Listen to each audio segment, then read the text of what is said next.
Now, traditional homeless shelters cannot operate how they used to thanks to coronavirus restrictions, and housing the homeless during the pandemic has become a big challenge. But now one local organization is rolling out a new sort of emergency shelter that's pretty unique. In this kitchen, it's go, go, go. Volunteers working quickly to keep up with demand, feeding hundreds of homeless people on the Treasure Coast.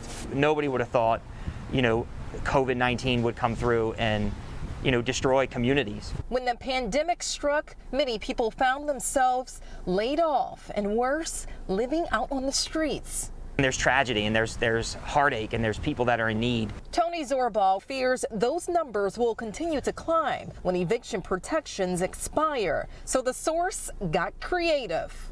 Launching this mobile bus gives us the opportunity to house 20 individuals, up to 20 individuals every single night in our community for free.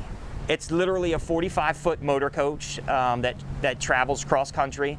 We took every seat out of the bus, but it's 20 sleeping pods. So if you can imagine a tour bus, a rock star tour bus where they have these little cabins, there's 20 of those for individuals to get a good night's sleep. He and his team work to find housing for folks in need of emergency shelter, like J.R. Gonzalez, who had been living in his car for more than a year.